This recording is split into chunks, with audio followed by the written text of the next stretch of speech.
This is the Map Scout Challenge brought to you by OnX, where we examine the map, assess features like terrain, habitat, and access, then go out and rip it apart in person. And right now we're going to show you the results, no holds barred, so that next time you go to public land, you have the confidence to scout, hunt, and kill whatever you're after.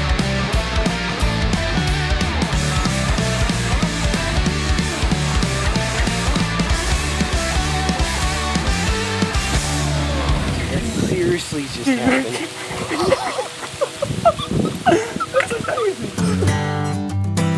What's up, y'all? This is another episode of the Map Scout Challenge. We flew into Nashville today, like on an airplane. It was crazy just to come on this scouting trip. We're actually headed up to Kentucky today to check out Land Between the Lakes. Really historic place that people have been recreating on and hunting and fishing on for a very, very long time. One of the interesting things about Land Between the Lakes is it's not anything like the surrounding area. A lot of this area of the country is going to have a lot of agriculture around it, a lot of beans, a lot of corn. Land Between the Lakes is a lot more wooded. It's like a huge forest with hills and valleys all between these two big bodies of water. So there's going to be a lot of that traditional big timber terrain stuff that we're going to look at. A lot of saddles, maybe some benches, and then also look for some field edges as well. So I've got my old buddy Anthony, my new buddy Sean over here, aka Ben. We just went through Dover, if you can put all that together. And now we are headed to Kentucky to check out Land Between the Lakes. Let's go.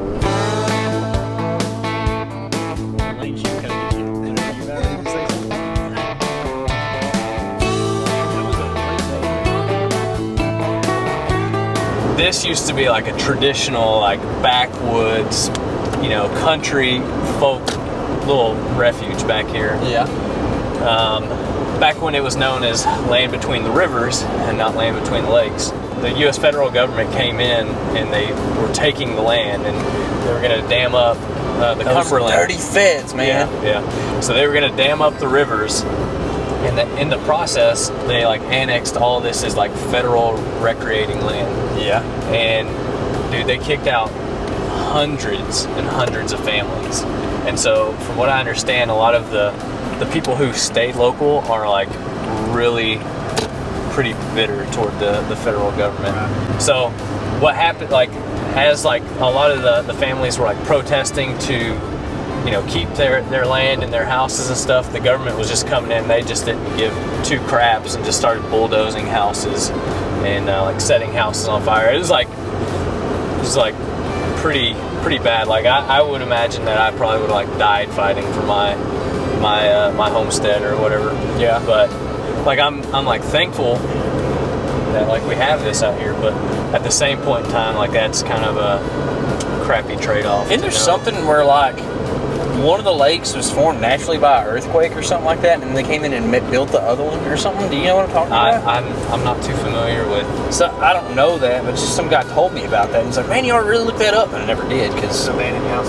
the way I learned about this was from like Harold Knight or somebody like that talking about Land Between the Lakes. All right, so this is like the first dot I had seen and looked, and y'all tell me, but it seems like this is like at the entrance of LBL. Yeah. Do you feel like that's dumb, or is it one of those places where people are like not gonna look because I'll it's just right say I here? never saw anybody parked here.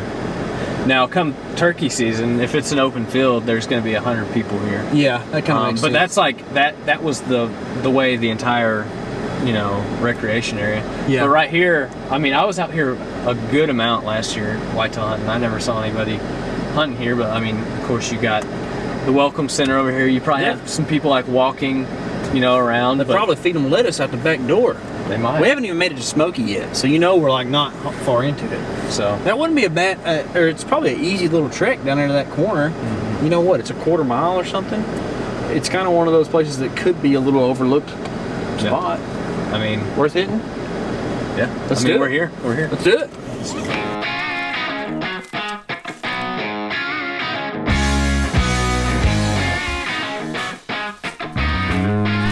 That is poke salad, or poke weed as most of the world knows it. Back home they hardly ever touch it, but here they hammer it. What's going on right here? Hog roots. They exist here and everywhere else in the U.S. apparently. Dadgummit.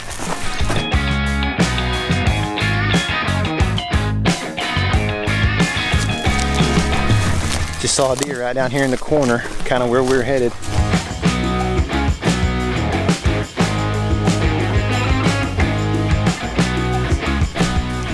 That wouldn't fly. Pause. I told you, look at them. What Asamina triloba. what kind of fruits they put off? It's like American banana. Really? Yeah. And this. Deer eat them? I can't believe it. They're not gonna be ripe yet, but dadgummit, that just makes me so happy. Because like on plums, you got like 2 weeks, and it's not even during the season. Me and Sean were talking about that. He said he thinks it's like late September, early October, so it's like an early season type How long does it deal. last? I don't know. It probably depends on the tree and the area you're in. I feel like a fruit like that is gonna. It's a soft little fruit. It's gonna go away quick. Once it falls. Do you want to start or you want me to start? Okay, you found the bed. All right, so really this just lays out as classic doe bedding. I don't know that it tells us a ton. We've got deer here. We kind of knew that. This is Tennessee and Kentucky are deer-rich states for the most part. But we have corn right here, and what you're going to see is doe bedding close to a food source. Have you mentioned pawpaws yet? The pawpaws are here too. There's lots of pawpaws here. This is Yeah. awesome. One of the things I think you could probably take from this is that deer aren't going to really travel that corn too much. So this might be the major travel area, and if you got a good north wind, that's a real big hill right here behind us. And if you got doe bedding right here next to the corn, Almost looks like an oak tree right there too. ooh, white oak. baby, So ooh, baby. Right there. yeah. So I could see this being like almost like a pinch right here by the road. You know what I mean? There's also some flat spots on this creek that they could cross. So Big we're gonna trail keep right going. This is encouraging to start off with, especially considering we've been map scouting in Texas. This, my friends, is a pawpaw. It's my first taste of a pawpaw. I shook it off the tree, so it kind of makes you want to think it's ripe, but I kind of think it's not. I'm gonna bite into it and see what's up.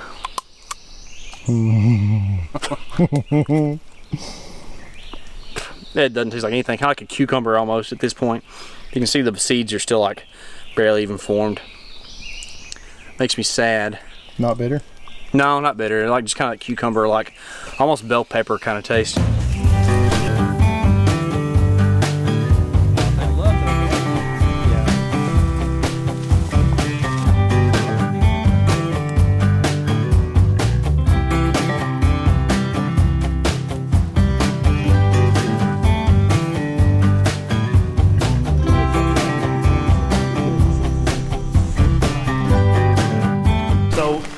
Made over the creek. It's 50 yards to the edge of that CRP field over there. On the other side of the creek, that hill is a boundary. That's not a hill they're gonna just move up and down freely, and it even crashes right down into the creek. There's not even room for a trail along there.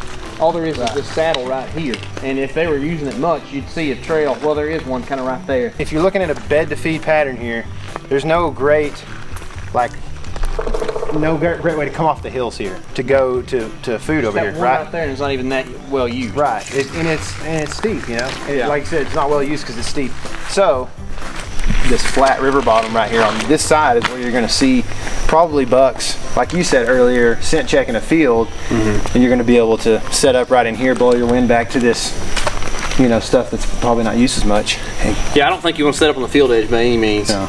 But be able to shoot to it if need be. Unless you're doing observations here. I guess, Yeah, but which Anthony talked about that, and that's always a good call, especially in a place like this where there's an ample amount of deer. But something that you mentioned a while ago, that we still haven't seen is rubs. yeah. I don't know what's up with that. Why we're not seeing those rubs, especially like the rut style rubs, you know, where they just tear up a tree. Yeah. We're gonna have to. For me to feel, I haven't. I've tromped a lot of this ground. I haven't seen a ton. Yeah.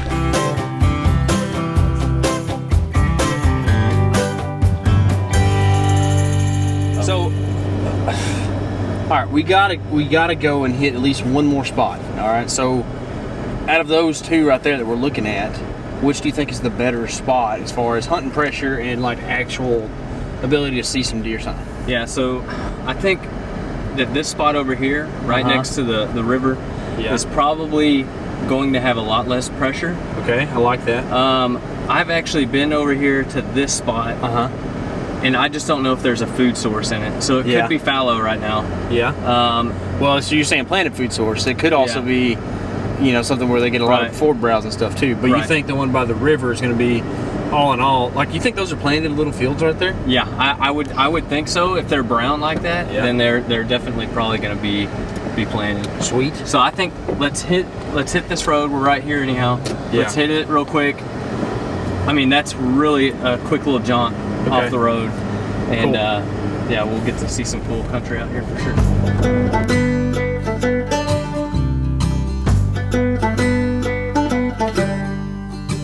All right, so these are little fields that are kind of on the back side of this loop. We're a long ways from the main road here, like probably like 2 miles back in, down a gravel road, and then we're kind of on a secondary road kind here. of on like a ridge top right here. Actually, you can see.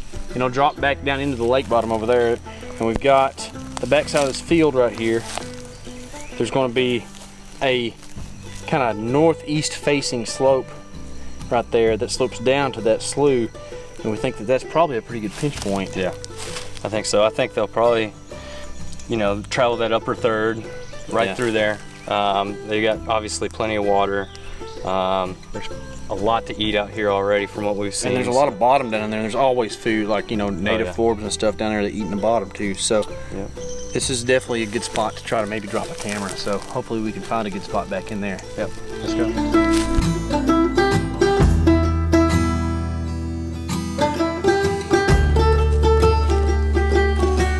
Sure enough, white oak. Here.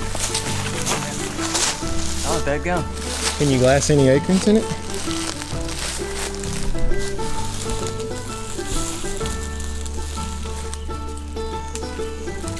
No.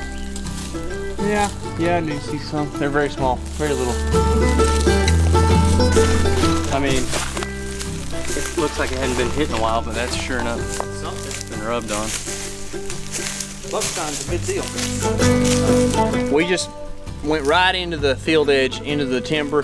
There's oak trees all along this ridge. There's a white oak tree right here, which is going to be a major food source draw. You know, there's not a ton of ag around this area, so they're going to be finding different natural browses. We're right here kind of on this bench, and there's a big drop off right down there to a big slough that pretty much 10 yards past us right here is impassable. Just kind of looking at this, I wouldn't have been able to tell that it's such a steep drop off right here. And so what I've seen in the past and what I would imagine happens right through here is that, like, this little shelf right here inside the timber is like a perfect little cruising spot. We've already found some doe bedding up on top of the hill, and no cars or anything would be able to see this spot. It's not very far from the road, but a buck could for sure feel really safe kind of cruising up and down this little strip of timber right here without the fear of somebody being in here getting after him. So depending on the wind and the circumstances, this could be like a really killer overlook spot. It's an older rub, but it's still something to note because I think that's going to be a perennial trend.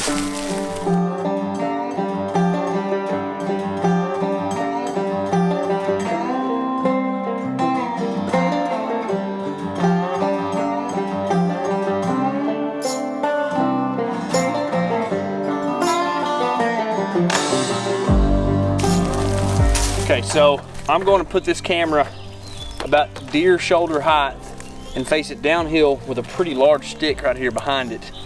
Hoping to get, this is the major trail that the deer are on, right in the front of the camera, probably, I don't know, 2 or 3 yards in front of the camera. And there's also a secondary one there, and there's one behind us. You're never gonna get all of them, right? But the major one is right here, right in front of the camera. So we're gonna point this thing down the hill, hoping to get any deer that walks in front of it or further down there as well. One of the good things about summertime cameras is that deer just aren't moving fast. They're not running from each other. You know, it's not the rut. They aren't chasing. So you have a really good chance of even catching deer, you know, with especially fast trigger speed like these Exodus cameras have whenever they're crossing in front of it. So that's kind of the tactic here. You're never going to get every deer on camera, right? So the idea is to just maximize your camera locations. So I'm going to tighten this thing down on the tree, and then we're going to find a giant stick to go behind it to get faced downhill.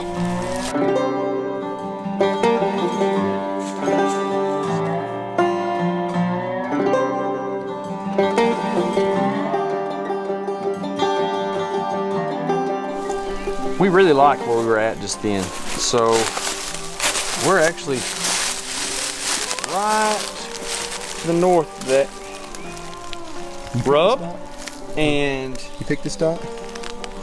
did I? Yeah, I think so. There we go. Yeah, I think You're a dot picker. So we decided to add the camera right here. So, I'm sorry, we decided to put the trail camera right here. So I'm gonna add a waypoint, trail camera, add photo, take photo.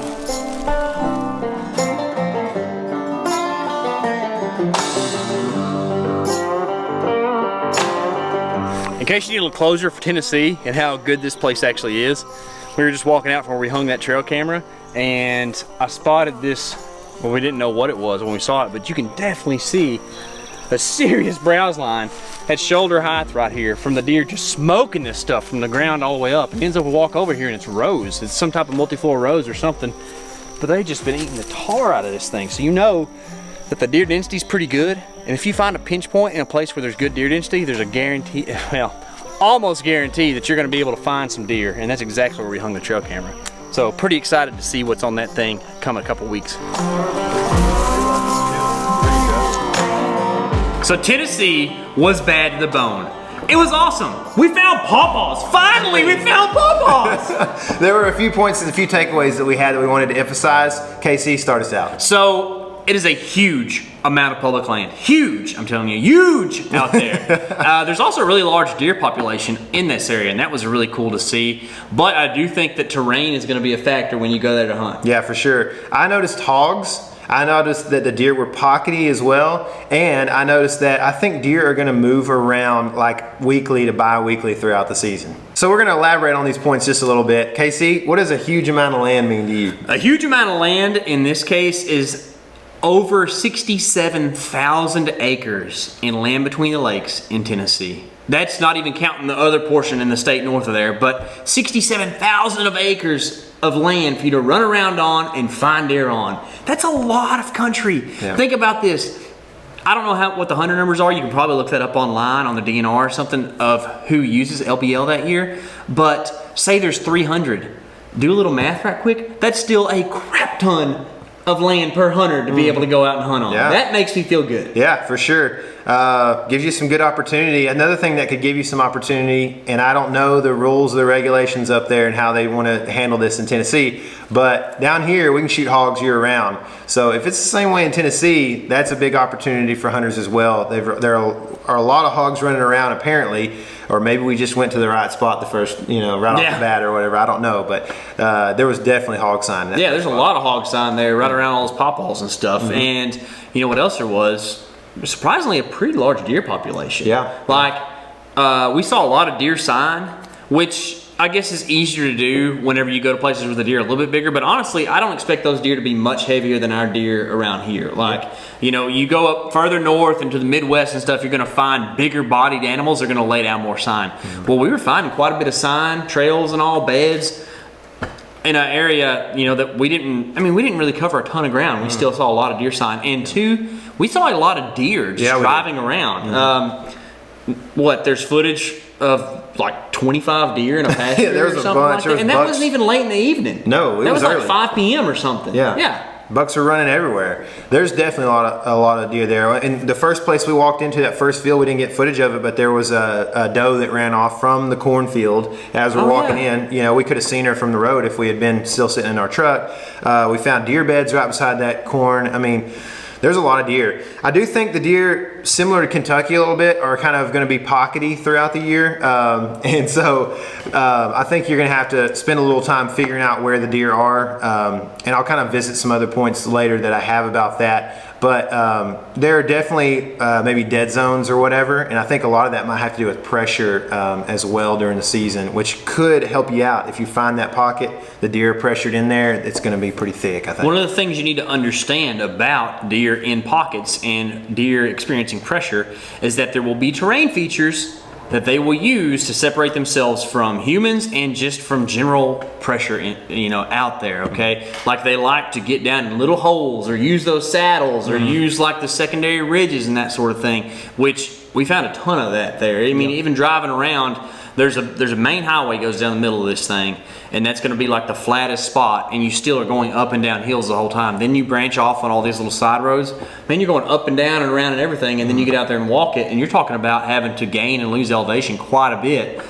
You know, you gain or lose a couple 100 feet here and there, you're going to lose some people, and you're going to find some pockets of deer that hadn't been disturbed. For sure, yeah. And I think for me, you know, this kind of transitions right into the last point. The deer are going to move around from week to week during the season, or maybe even bi-weekly. But I think as food sources come and go, it's really going to affect things for them, as well as the pressure that we talked about and the elevation. Everything's going to play together. So it's going to keep you on your toes. But if you can stay with those food sources or doe bedding areas, which tend to revolve around food sources, I think you're going to do well. I mean, you're going to have pawpaws in the early season probably, from what I understand at least. We've never seen them, but we understand that, at least from our buddy Sean, who was with us that day. Is that for snacks in the stand? Yes. Yeah. And then also you're gonna have oaks. So, you know, there's a lot of white oak trees that are gonna put off, I imagine, in October, November, and be a food source. You got some ag available to some of the deer in certain areas. So that's gonna be corn and beans.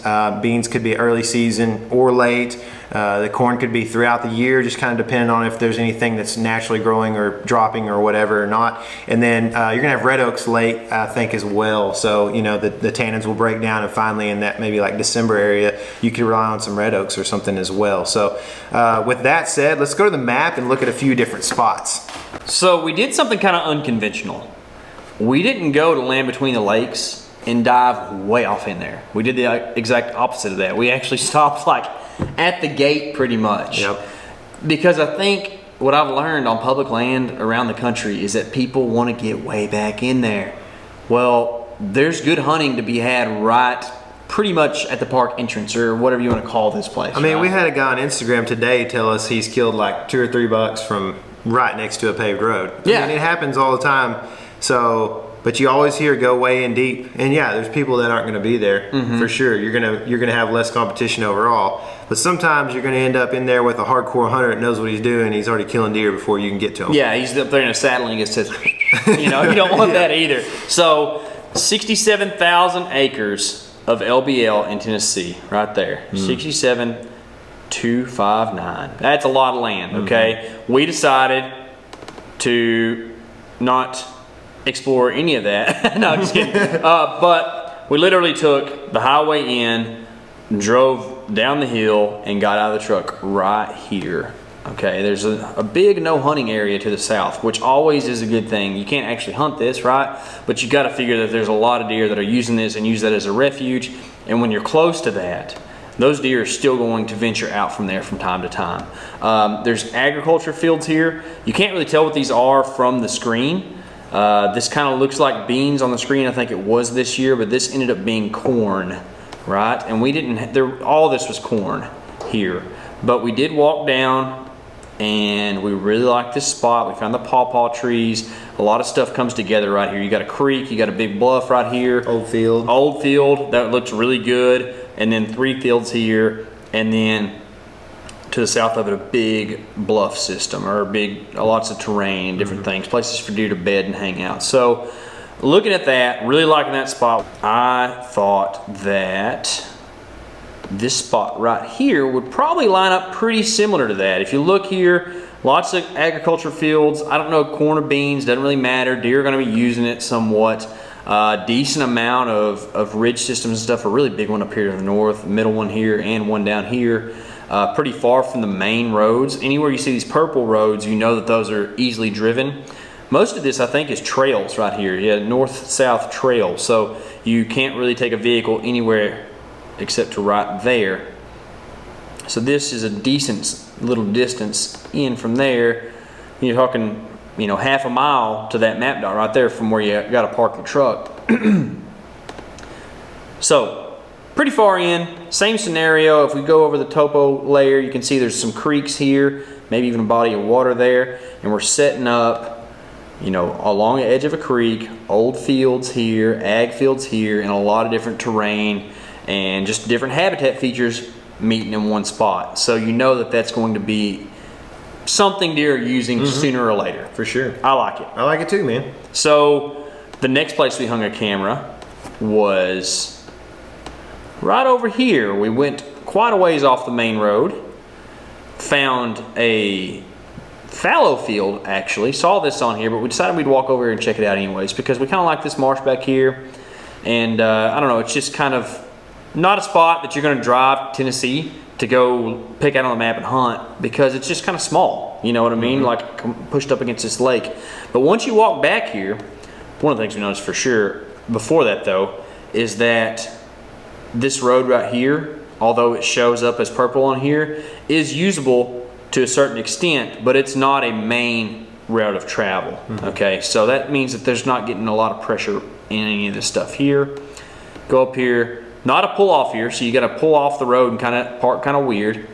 Walk not far at all down this little, see from the road to the back of the field is only 160 yards. You know, it's not the way back in there thing or whatever. You walk down this little ridge right here, fence row or whatever. There was some scrapes and stuff along the way out here. And then you get back here to this bluff that we found. There was like 3 different trails that ran kind of north and south along a bench that had what was way more severe drop than what you expected. Yeah. Down to this lake right here. I mean, did you like this spot? Yeah, I love this spot, man. I mean, and like you said, it doesn't look that severe if you look at the lines here, but like where we hung that trail camera is probably right in the middle of a bench, basically. Yeah. And like, so I would think that this major line right here is about where it actually drops really hard. It felt like it was hundreds of feet. It wasn't that far, but it seemed like it was way down there. It was steep enough. And it was, yeah, it's steep enough stuff wasn't using anything lower than where we hung the camera. Yeah, exactly. So, I mean, they're going to be pushed up right on the edge of that old field there, pretty much. Hard pinch. That's our original dot. We ended up hanging the camera there. So I said, where else can we look on here that's going to have a similar situation? And I went north of that a little ways, and right here, right along the lake still. It's not on the eastern border, but it's still on the northern border. A similar situation. Actually, further from the main road. I think you could probably go down this 2-track a little ways, but you're going to come up on this field. Being so far back in there by itself, I almost just got to figure this is a fallow field, but it looks like it was farmed this year at least. Same situation though. You're going to have a pinch down to the lake edge right here. You know, I mean, what's that line distance right there? From the edge of the water to the field, 286 feet, so not even 100 yards, right? And I guarantee you that there are trails running east and west right here that are going, you know, just to the north of this field, but they can't go very far because it's probably going to drop off steep down to the water. So you're going to have anything that's bedding, you know, in any of this decent terrain right here or over here that doesn't want to cross this field to go check out one or the other. It's going to be a pretty good spot to catch cruising bucks. And if this is planted corn or beans or whatever, really good spot to catch cruising anything, right? You want to go up there and shoot a doe, you want to go shoot a hog, might even find turkeys over there. You found a turkey feather over there. Yeah, you know? yeah. There was. I mean, and one other thing I like about this is like this little kind of peninsula right here looks like a place deer are gonna bed. And for me, like that's a place that if there hasn't been pressure in there in a few years, that a buck could get real old. Oh yeah. I mean? But at the same time, like there might not be something in there, you know, that's a big buck. Another thing I like about this spot too is that like if you're a guy coming from out of state, you kind of want to maximize your spot. So like my natural intention is to go and drop myself right in the middle of all this big mess right here, which isn't a bad tactic, right? Thinking that I would have like the most opportunity at the most deer because there's deer everywhere. Right here, you're not hunting any deer out in the middle of this lake. They can't come to you from there, right? They can't come to you from over here. So you might feel like you're bottlenecking yourself a little bit, but you don't need 100 deer, you need the right deer. That's right. You know, so it's a good spot to go find a buck, kind of like you said. That's a better way of saying it than I did. That's what I meant, yeah. Okay, so I found one more spot that I kind of liked way up north. And these are all map dots that I found I thought were kind of cool up here, but this is another spot that kind of really just caught my eye. First of all, the state line is right here.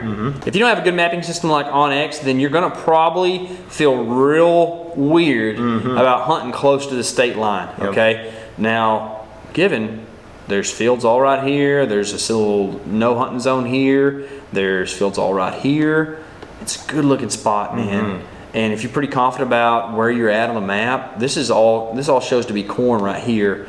It's just a really good spot with a bunch of terrain, Not a lot of roads, but if you wanted to drop, 70 feet elevation right here off this road, you can get there in no time on a north wind and find deer cruising this creek edge along these ag fields coming off of all these ridge systems and heading, down the creek. So just a really good looking hunting spot right there. I like it. I like places that lay out east and west because it helps you with your wind a lot of times. You know what I mean? Yeah, because a lot of times you're getting like north or south during hunting season, right?